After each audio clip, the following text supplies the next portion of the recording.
आप देख रहे हैं खबर से आगे। नमस्कार, मैं हूं अजय कुमार।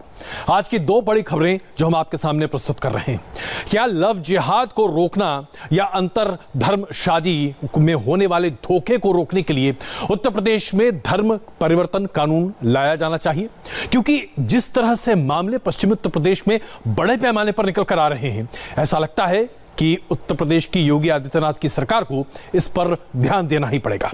दूसरी बड़ी खबर जो कि हम एक्सक्लूसिव, जी हां, भारत में पहली बार हम आपके सामने पर्दाफाश करेंगे।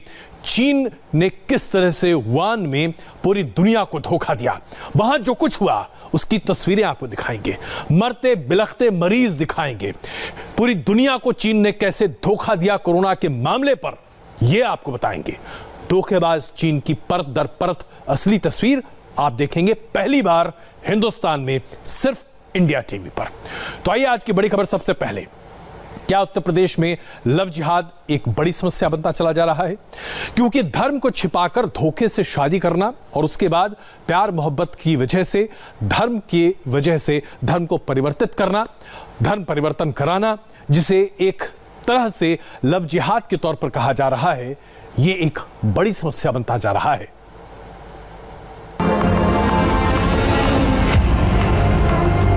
पहले प्यार, फिर शादी और बाद में धर्म का खुलासा, यही है लव जिहाद की पूरी प्लानिंग। योगी राज में लव जिहाद, सरकार हैरान, पुलिस परेशान। कानपुर में सिर्फ 21 दिन में 12 मामलों ने सरकार की नींद उड़ाई। उत्तर प्रदेश में बढ़ते लव जिहाद को सुलझाने के लिए एसआईटी की जांच जारी। कौन है लव जिहाद के पीछे मास्टरमाइंड? धर्म परिवर्तन के जरिए लव जिहाद ये मनमर्जी है या कोई सोची समझी साजिश? 2012 के बाद उत्तर प्रदेश में लव जिहाद एक बड़ी समस्या।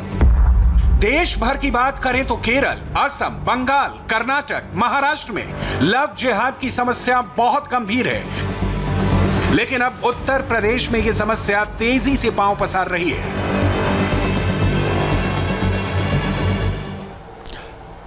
सबसे पहले आपके लिए यह जानना बड़ा आवश्यक है, यह शब्द लव जिहाद, इसका मतलब क्या है।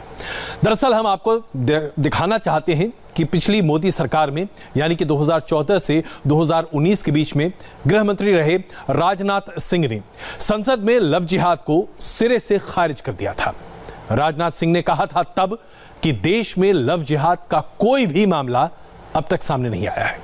लेकिन इस मुद्दे पर विश्व हिंदू परिषद लगातार मुखर शब्दों का इस्तेमाल करती रही है।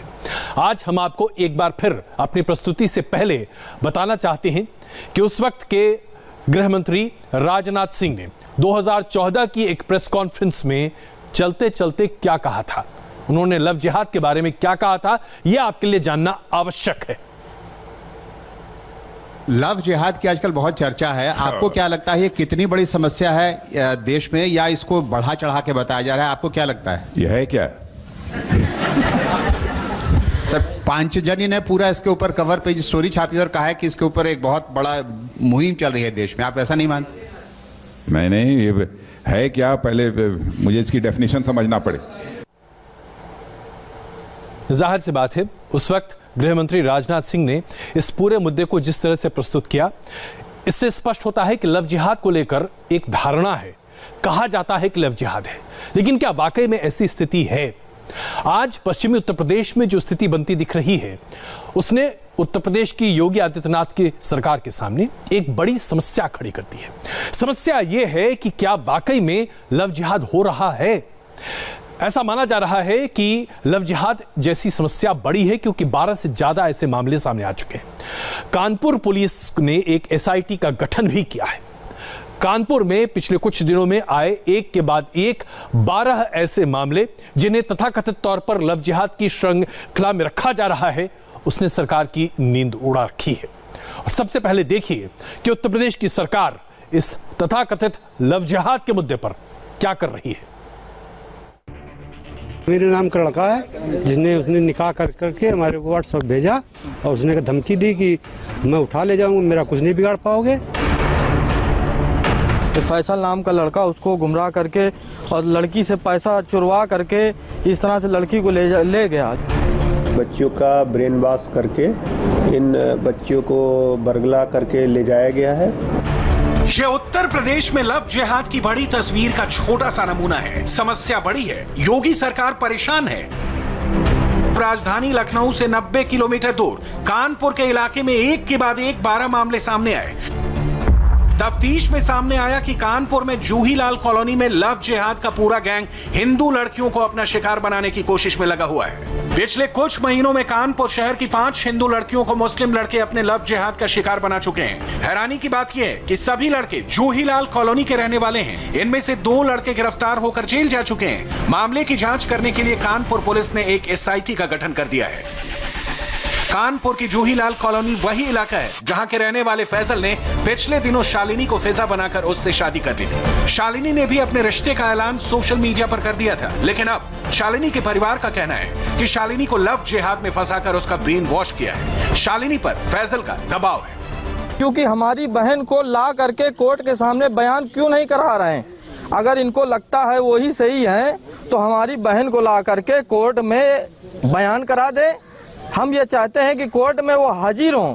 ये मामला अकेले शालिनी का नहीं है। जूहीलाल कॉलोनी के रहने वाले शाहरुख और आमिर के चंगुल से छूट कर आई इस लड़की की हकीकत को सुनकर कानपुर पुलिस भी हैरान है। अपने मजहब को छुपाकर हिंदू लड़कियों से शादी करने के मामले में शाहरुख पुलिस की गिरफ्त में है, जबकि आमिर की असलियत जानने के बाद अपने परिवार वालों के पास सुरक्षित है। लेकिन आमिर की धमकी आए दिन मिल रही है, इसलिए कानपुर पुलिस मामले के तह तक ले जाने के लिए SIT बना चुकी है।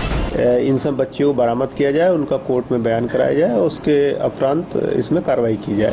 तो इसके लिए एक SIT की टीम एक राजपत्रित अधिकारी के नेतृत्व में गठित की जा रही है, जो इन सारे प्रकरणों की जांच करेगी और इसमें यदि कोई दोषी पाया जाता है तो उसके विरुद्ध कड़ी से कड़ी कानूनी कार्रवाई की जाएगी। कानपुर की तरह लव जिहाद वाली समस्या पूरे उत्तर प्रदेश में है, जो योगी सरकार के लिए बहुत बड़ी चुनौती है। अब देखना यह है कि दूसरे राज्यों की तरह क्या योगी आदित्यनाथ भी धर्म परिवर्तन के खिलाफ कानून लाकर लव जिहाद को रोक पाएंगे या नहीं। एक समस्या है और इस समस्या को लोग आमतौर पर बोलचाल की भाषा में लव जिहाद कह रहे हैं। दरअसल इस पूरे मुद्दे को लेकर विश्व हिंदू परिषद एक लंबे अरसे से अपनी आवाज बुलंद करता रहा है। ऐसा बताया जा रहा है कि उत्तर प्रदेश में जब अपनी 2 दिवसीय यात्रा पर RSS के प्रमुख मोहन भागवत पहुंचे थे तो उन्होंने भी लखनऊ में धर्म परिवर्तन के मुद्दे पर अपनी बातों को समझा था और रखा भी था। 11 सितंबर को मोहन भागवत कानपुर में भी मौजूद थे और इस दौरान RSS के पदाधिकारियों ने संघ प्रमुख के सामने धर्मांतरण को लेकर जो वहां पर ताजा स्थिति है इसका मुद्दा उठाया भी था। कानपुर में पिछले 2 महीने में ऐसे 11 मामले सामने आ चुके हैं। RSS चीफ के सामने इस तरह के मामलों की बात सामने रखने के बाद ऐसा माना जा रहा है कि इस पर अब ध्यान देने की आवश्यकता है। सबसे बड़ी दिक्कत यह है कि क्या सरकार जल्द इस पर कोई काम करने वाली है या नहीं करने वाली है, क्योंकि अगर लोगों के भीतर यह मांग उठ रही है तो फिर जाहिर सी बात है इस पर सरकार को ध्यान देना ही पड़ेगा। ऐसा नहीं है कि जो उत्तर प्रदेश में देखा जा रहा है वो देश के अन्य हिस्सों में नहीं हो रहा। जैसा कि हमने आपको शुरुआत में ही बताया, कई ऐसे राज्य हैं, जैसे आप केरल की बात कर सकते हैं, जैसे महाराष्ट्र की बात कर सकते हैं, कर्नाटक की बात कर सकते हैं, असम, उसके साथ साथ अन्य राज्य, तमाम इन राज्यों में स्थिति विकट है और यहां पर धर्म परिवर्तन को लेकर बहुत सख्त कानून भी बनाए गए हैं। तो हम आपके सामने अब उन तमाम राज्यों के फहरिस्त भी रखना चाहते हैं जहां पर धर्म परिवर्तन कानून बनाया जा चुका है। जी हां, ऐसे 8 राज्य हैं हिंदुस्तान में जहां पर धर्म परिवर्तन निषेध है, जब तक कि आपके पास पूरे तरीके से जायज तरीके से स्वेच्छा से आप धर्म परिवर्तित नहीं करना चाहते। इस लिस्ट में अब क्या उत्तर प्रदेश भी शामिल होगा? ये अपने आप में एक बहुत महत्वपूर्ण बात है और ये इसलिए क्योंकि उत्तर प्रदेश में यह समस्या बड़ी बनती चली जा रही है, इस पर चर्चा हो रही है। हम स्पष्ट करना चाहते हैं, उत्तर प्रदेश की सरकार ने अभी तक इस मामले पर कोई निर्णय नहीं लिया है, लेकिन आवश्यकता है कि इस पर ध्यान देकर और विचार कर सरकार एक ठोस निर्णय ले। और आइए आज की दूसरी बड़ी खबर आपके सामने प्रस्तुत करते हैं और ये एक्सक्लूसिव खबर आप सिर्फ इंडिया टीवी पर देख रहे हैं। वुहान के अस्पतालों की तस्वीर आपने आज तक टीवी पर कभी नहीं देखी होगी। हम आपको दिखाने जा रहे हैं कि कैसे वुहान में क्या स्थिति थी साल 2020 फरवरी में, जी हां, इसी साल फरवरी में वुहान के अस्पताल की तस्वीर आप अभी अपनी स्क्रीन पर देख रहे हैं। डॉक्टर लोगों को क्लिनिक के अंदर घुसने नहीं देना चाहते क्योंकि इतनी बड़ी संख्या में लोग बाहर हैं। ऐसा लग रहा था जैसे हर कोई अपना इलाज कराना चाहता है। इन तमाम तस्वीरों को जैसे जैसे आप देखेंगे, आप समझेंगे कि चीन ने वुहान के मुद्दे पर किस तरह से पूरी दुनिया को धोखा दिया है। हम आपके सामने पल पल की ये जानकारी इसलिए प्रस्तुत कर रहे हैं क्योंकि ये अनसेंसर्ड तस्वीरें हैं। ये चीन के शासकीय प्रशासन की प्रणाली से निकली हुई तस्वीरें नहीं हैं जो आज अभी आप अपने स्क्रीन पर देख रहे हैं। ये वो तस्वीरें हैं जो सिर्फ और सिर्फ आप पहली बार देख रहे हैं। किस तरह से चीनी नागरिकों को और वुहान के निवासियों को जद्दोजहद करनी पड़ रही थी। लोग बिलख रहे थे, रो रहे थे, अपने परिजनों के लिए परेशान थे। सरकारी लापरवाही बड़े पैमाने पर थी और चारों तरफ मौत का सन्नाटा पसरा हुआ था। जब आप इस रिपोर्ट को देखेंगे तो आप यकीन करेंगे कि यह स्थिति वाकई में बहुत ही भयावह थी और पूरी दुनिया से इस सच को चीन ने छिपाया। पूरी दुनिया का गुनहगार है चीन। ये चीन के उस वुहान की 100% सच्ची तस्वीरें हैं जहां से कोरोना पूरी दुनिया में फैला। लोग अस्पतालों के दरवाजों को पीट रहे हैं, अपने लोगों से मिलकर उन्हें अलविदा करने की भीख मांग रहे हैं, लेकिन कोई उनकी सुनने वाला नहीं है। यही चीन की असली तस्वीर है जिसे वो दुनिया के सामने नहीं आने देता। इंडिया टीवी के पास दुनिया भर में कोरोना फैलाने के लिए बदनाम वुहान की ना सिर्फ सुपर एक्सक्लूसिव वीडियो है, बल्कि हमने उस शख्स से भी बात की जिसने पूरी दुनिया को वुहान का सच दिखाने की हिम्मत की। वो है अमेरिका के न्यूयॉर्क में रहने वाले चीनी नागरिक हाओ वू। ये निश्चित रूप से अभूतपूर्व था। मैं सोचता हूँ आधुनिक इतिहास में कभी भी 10 लाख से ज्यादा आबादी वाले शहर को ऐसे नहीं बंद किया गया होगा। पूरा शहर बंद था, सड़क पर भी कोई नहीं था। ये वास्तव में अभूतपूर्व था। चीन सरकार की तमाम पाबंदियों के बावजूद हाओ वू ने 2 चाइनीज फिल्म मेकर के साथ मिलकर वुहान के दहशत की शूटिंग की और उसे पूरी दुनिया को दिखाया कि चीन में तब कैसे लोगों पर जिनपिंग की ज्यादती अपने चरम पर थी। दरअसल हाओ वू ने 76 डेज नाम से डॉक्यूमेंट्री बनाई है जिसमें वुहान का सच सच्ची तस्वीरों के साथ दिखाया गया है। वो ठीक वहीं थे जो सेंटर ऑफ एक्शन था। वो अपने कैमरों में जीवन और मृत्यु कैद कर रहे थे। ये बहुत ही मुश्किल फिल्मांकन था क्योंकि उन्हें सिर से पैर तक सुरक्षात्मक गियर और कवर पहनना था। ये वास्तव में खतरनाक था, एक तरह से युद्ध क्षेत्र जैसा था। हाओ वू चाइनीज न्यू ईयर के लिए अपने परिवार के पास चीन गए थे। तभी वहां पहला लॉकडाउन शुरू हो गया था। एक तरफ कोरोना कहर बरपा रहा था, दूसरी ओर शी जिनपिंग की बर्बरता चरम पर थी क्योंकि वो नहीं चाहते थे कि कोरोना से जुड़ी खबर चीन से बाहर निकले। मैंने जो देखा बहुत ही उलझन थी क्योंकि डेटा बहुत सीमित थे और मैं सिर्फ वुहान ही नहीं चीन के बाकी हिस्सों के लोगों के भी संपर्क में था। सख्त लॉकडाउन के दौरान लोग बहुत ही भयभीत थे। 76 डेज डॉक्यूमेंट्री में जो फुटेज इस्तेमाल हुए हैं उसे देखकर पता चलता है कि तब वुहान में कितनी अफरा तफरी थी। छिपते छिपाते हाओ वो और उसके 2 सहयोगियों ने अपनी जान जोखिम में डालकर शूट किया और कोरोना को दुनिया भर में फैलाने वाले चीन का चरित्र चित्रण किया। हाओ वो ने जब इंडिया टीवी से बात की, उन्होंने स्पष्ट तौर से कहा कि न सिर्फ वो बल्कि तमाम चीनी नागरिक चीन की सरकार से बहुत गुस्से में थे। इसलिए गुस्से में थे क्योंकि चीन की सरकार ने जानकारी साझा की नहीं जनता के साथ और न ही अंतर्राष्ट्रीय मदद ली। यही वजह थी कि चीन की जनता बुरे तरह से प्रताड़ित रही। चीन की जनता आज भी सरकार पर केस करना चाहती है, मुकदमे करना चाहती है, लेकिन उन्हें ऐसा करने नहीं दिया जा रहा। इसके साथ साथ चीन से 12 ऐसे वैज्ञानिक हैं जो भाग कर निकले हैं। उनका कहना है कि चीन ने दरअसल कोरोना वायरस अपने लैब में बनाया और उनके पास इसके पूरे प्रमाण हैं, साइंटिफिक प्रमाण, जो ये बताते हैं कि चीन ने पूरी दुनिया पर कोरोना वायरस का ये जुल्म थोपा है। ये चीन की करनी है जो पूरी दुनिया भुगत रही है। पूरी दुनिया में एक वायरस से मौत बांटने वाले चीन की असलियत अब सबके सामने है। कोरोना वायरस फैला नहीं, फैलाया गया था। किलर वायरस आया नहीं, लाया गया था। कोरोना वायरस को चमगादड़ ने नहीं बल्कि चीन के लैब में वैज्ञानिकों ने बनाया था। चीन की महिला साइंटिस्ट और वायरोलॉजिस्ट डॉक्टर ली मेंग यान का दावा है कि चीन के वुहान लैब में ही कोरोना वायरस को बनाया गया है। वायरस वुहान के एक लैब में बनाया गया जो चीनी सरकार के नियंत्रण में है। कोरोना वायरस जीव जंतुओं के बाजार से नहीं फैला, ना ही ये प्राकृतिक रूप से जन्मा है, बल्कि उसे लैब में बनाया गया। चीन के अधिकारियों को पता था कि इंसान से इंसान में संक्रमण पहले से मौजूद है और कोरोना वायरस तेजी से फैलता है। ये फैला तो महामारी बन जाएगा, लेकिन चीन के अधिकारी चुप रहे। डॉक्टर ली मेंग यान के मुंह खोलने के बाद चीन के अधिकारियों ने डराया और धमकाया। तंग आकर वो चीन छोड़कर अमेरिका चली आई, लेकिन चीन का चेहरा बेनकाब हो गया। इन तस्वीरों को देखिए, ये चीन की कोरोना साजिश का सबसे बड़ा प्रूफ है।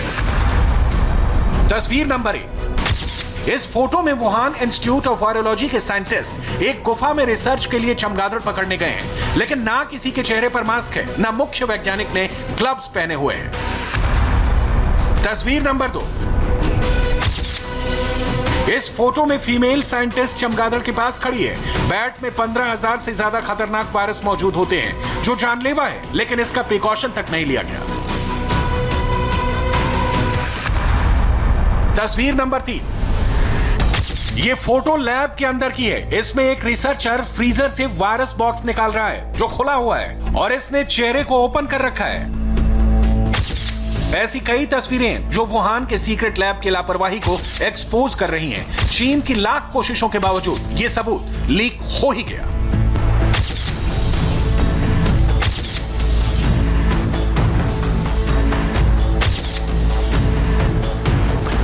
कोरोना वायरस को लेकर चीन के दुमुहेपन को हमने आपके सामने पूरे तरीके से बेनकाब किया है।